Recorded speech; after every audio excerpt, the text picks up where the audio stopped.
What are your recollections of the first TAVI procedure performed in 2002? The first TAVI patient, will stay in my mind forever. It was a big adventure. It was the end of the preclinical work.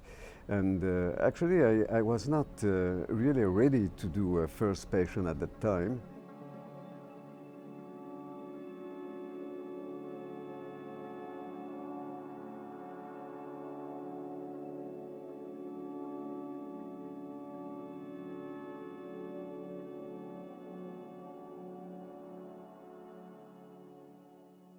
We knew that we were almost ready to make it, but I received a patient from the north of France who was referred to us in Rouen, in Normandy, the place where I am working, for percutaneous balloon aortic valvuloplasty. He was a very special patient, very young, unusually young, 57 years of age, and he was dying. He was almost dead. He had many comorbidities, and he had an acute ischemia of the leg, and many problems. He had a thrombus in the left ventricle. It was terrible. And so he had been turned down by the surgeons in the north of France 3 times, and he was dying. And they say, can you do something for him? So I did a percutaneous balloon aortic valvuloplasty, and using the transseptal route, because the femoral arteries were occluded. We were used to do this in this kind of emergency situation, and unfortunately it didn't work very well, because during that time he had several episodes of cardiac arrest. And so the patient came back to intensive care unit in a very bad condition, and I didn't know what to do with him, because he was 57 years of age. So I started thinking about the possibility of trying for the first time a TAVI procedure, but I had to get the green light from my partner from percutaneous valve technology. We had created a startup, and I said, I have a patient, he's 57 years of age, he has all the contraindications that we had in mind for TAVI, but if we don't try it, he will die. And so they said, okay, if you want just to try to save his life. For a startup, if you start with a failure, the consequences may be very, very tough, So I was a little nervous, and I hesitated, So I went to the patient, 1 day after. And so I was trying to find my words, and there was somebody from his relatives at the bed, and the guy said, don't waste your time, You want to try that for the first time in the world. Do it. Please do everything you want on him. And the patient also was claiming that he wanted something to be done to him. So we did it. And we did it using the transseptal approach, which was absolutely unplanned. And so it was supposed to be extremely difficult and very hazardous. Actually, it worked out very well. So nothing happened. I was very surprised of that, because it was a full improvisation of this technique. We had just the stented valve crimped over the balloon. We didn't have any delivery system. We did that under local anesthesia. The patient did not receive any transesophageal echo, because he would have died with that, so he had no general anesthesia at all. He was awake. And we implanted the valve, and it was a great moment. With my colleague Hélène Elchaninov and another colleague, Christophe Tron, we had decided that if the valve was working during 30 minutes, we would say that it's a success. So after the valve was implanted, first of all, we were fascinated to see the blood coming back to the patient's face. It was amazing, from gray, it became pink. And he was smiling, he was happy, he had no pain at all, the hemodynamics came back to normal. I stopped the vasopressors. It was absolutely unbelievable. Half an hour, 1 hour, 2 hours, nothing happened. So he went back to his bed in intensive care unit. He definitely recovered a lot. And in the afternoon of this day, we were drinking champagne. This man was dead. He was dead 2 days before. He died several times. He had several episodes of cardiac arrest. He was doing so fine. This kind of patient, you cannot forget that.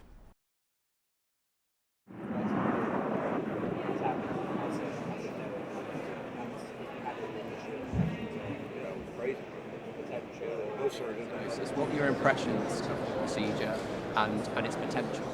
Well, as a cardiac surgeon, when I first heard about TAVI, I thought it was just crazy. I mean, I've operated on these valves every day. They're full of calcium. We have to cut them out with a pair of scissors, then take a little rongeur and carve out all the rest of the calcium and put it in my valve. And the thought that we could somehow put something there that would shove it out of the way and keep it out of the way was absolutely crazy. Now that being said, I thought it was crazy when they started ballooning coronary arteries and putting stents in them, and I learned that I was wrong about that, so I remained open-minded. Well, I remember when Cribier published his first successful paper. I knew that Marty Leon and Cribier and others had done the lab work showing that you could put a metal frame valve in there and it would hold and it couldn't be ejected from the heart. But once I saw that it worked in a person, I thought, okay, well, this is now something really impressive. And I think the thing that really made me think we're moving forward was when John Webb developed the transfemoral approach. When we no longer had to put a hole in the chest for some of these people, it started to fundamentally change the procedure. Well, in the 40 years I've been practicing as a cardiac surgeon, this is by far the biggest advance for my patients. There are people that I could operate on and would get through surgery, but they would struggle to recover, who go home the next day. And now we've moved into, now there's low-risk people that I would still be happy to operate on, but I could not have them recover with anywhere near the completeness and quickness that they do with TAVI. I was allowed to do a series of patients, the first series of patients, on patients whose life expectancy was supposed to be 2 weeks. So, we had the worst patients that you can imagine on the cardiac catheterization table. Patients were sometimes dying when they were entering in the intensive care unit or in the ambulance coming to Rouen. So these patients were dead. And we had a lot of patients who did survive several years, up to 6.8 years after the implantation. So I was thinking, if they improve when they are doing so bad, maybe we could start thinking about doing these procedures in less severely diseased patients. To me, the kind of landmark studies, both the core valve evolute and the partner studies, the original randomized studies, are what really fundamentally changed the field, because it had data that was pretty irrefutable. And when we did the core valve high-risk trial, and the primary endpoint was all-cause mortality, TAVI actually did better. It was superior to surgery. I was stunned. I was the lead implanter for surgical valves, and I lost nobody. And I thought, well, how could we have lost? So we went back and looked at every death in TAVI and every death in surgery. And what we found was the surgeons, myself and my colleagues, kept everybody alive for 30 days, so it wasn't a surgical mortality, but many of them went on to some extended care facility and didn't have the physiologic reserve to get better. And so it was only in that 30 to 120 days where TAVI was actually superior. 0 to 30 and 120 on, it was the same. Then we moved to intermediate risk. We moved to a primary endpoint of all-cause mortality, disabling stroke, and it was the same all the way out to 5 years so far. And then we moved to low risk. In low risk, at least we had a primary endpoint of all-cause mortality or disabling stroke. It was non-inferior. If you added in hospitalization like the partner trial, we would have been superior, which is one reason why Brunwald, when Marty and I presented this, said this is really amazing data that's going to change the world. And so we now all know that TAVI has an early advantage, no question about it. The question that remains is what's the long-term with TAVI? And as surgeons, we've always said we have the long-term data. If it's either or, it should go to surgery. Well, last year we presented the 5-year high and intermediate risk structural valve deterioration for the Evolute core valve versus surgery. And Evolute core valve for moderate or greater structural valve deterioration actually was superior to surgery. And if you got moderate or greater structural valve deterioration, whether you had TAVI or surgery, it doubled your risk of dying and doubled your risk of hospitalization. So this is really important information that somewhat turned it on its head. Now we also see in the low risk, we presented 1 year and 2 year for the Evolute low risk, and the advantage of TAVR has been staying parallel.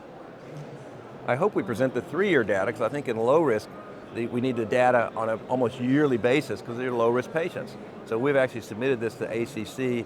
We hope to present that. I hope to present a little more data on actual overall biologic valve failure at ACC, looking at TAVI versus surgery, because this is the unanswered question is how durable would TAVI be? Because if it's as durable as surgery, and we can get rid of some of the other things like pacemakers and PVL, it's going to be preferred to surgery. First of all, we're doing trials now for asymptomatic severe aortic stenosis. Those of us that treat this know that aortic stenosis is bad at all levels, even asymptomatic. It kills you, and it's damaging your heart all the way along. But we're going to generate that data. We're now looking at moderate aortic stenosis with heart failure, because many of these people will get much better if you can correct their aortic stenosis and reduce their afterload. So we're looking to do that. And if you look in the UK and all across the world, there's this huge population of asymptomatic severe aortic stenosis that doesn't get treated. And so TAVI is not going to go down, it's going to continue to go up, but it's not a zero-sum game with surgery. If it was, there'd be no surgery done right now, because in the US there's more TAVIs than all surgical aortic valve procedures put together. The scientific evidences that are provided at the same time with the new devices are also extremely good. And if you put all of this together, extension of indications, not only the regular patients, but also the patients with moderate aortic stenosis, for example, or the stent valve-in-valve procedures, and many other subcategory of patients. TAVI will continue to develop a lot, and then probably we'll reach a plateau within 5 or 6 years. And more, the most important part is the long-term durability comparable to the long-term durability of the bioprosthetic valves? Because the surgeons have never addressed this question. They are implanting bioprosthesis and that's it, and we'll see what happens. So now, for us, we have to demonstrate that the durability is the same. There is a strategy for the cardiologist, which is to say, we let the patient decide, which is a coward kind of a strategy. We explain to the patient what could happen after surgery, after the percutaneous procedure, and now you take your decision. And so I think that this is not really fair, to have this strategy. But the informed patient decision is a way to escape the problem ourselves. Well, I think there's several things that in 20 years, if they occur, is going to make it a fundamentally different thing. First of all, I think with new tissue science and designs, we're going to be able to show better and better durability. And it may be that we get down to younger and younger tissue valves and then younger and younger TAVIs. That would not be a surprise to me if we can start showing durability and design valves that are designed to have a second valve put into them so that we can kind of get a lifetime of non-surgery. So I think that's going to happen, and I think the procedure is becoming more automated and routine. And of course, we started off with big teams doing this.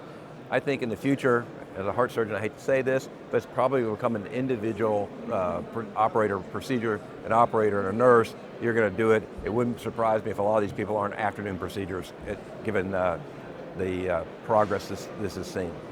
TAVI has changed the game for our patients, but it's also changed the game for heart surgeons. It's actually made heart surgeons much better.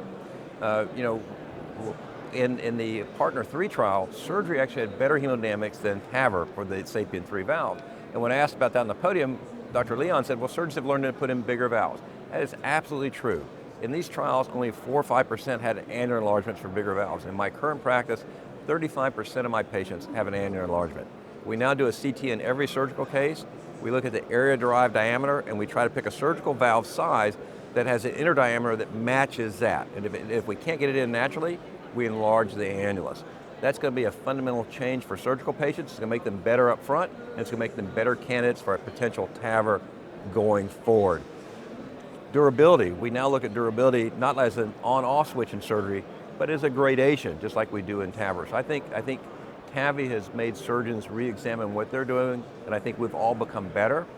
We've also created a new surgical disease, and that's going to be the TAVR explant surgical valve. And I think that's just like when surgeons had to learn their first redo surgical aortic valves, surgeons are now learning their first redo TAVR valves. And I think with time, surgeons will be as good as redo TAVR valves as they are at redo surgical valves. But I think for my young colleagues, you have a whole new disease to treat. TAVI has been a new technology that had to start with the worst patient in the world, and this is very unusual. If you take all innovative technology in medicine, in general, you start with the lower risk patients, and then if it works in the lower risk, you go to the higher risk patients. But here we started with the dying patients, and we moved to the low risk patients, and in spite of that, if you see the curve of satisfaction of the physician, it has always been increasing. There was never any drop in the enthusiasm toward the technique, which is absolutely remarkable.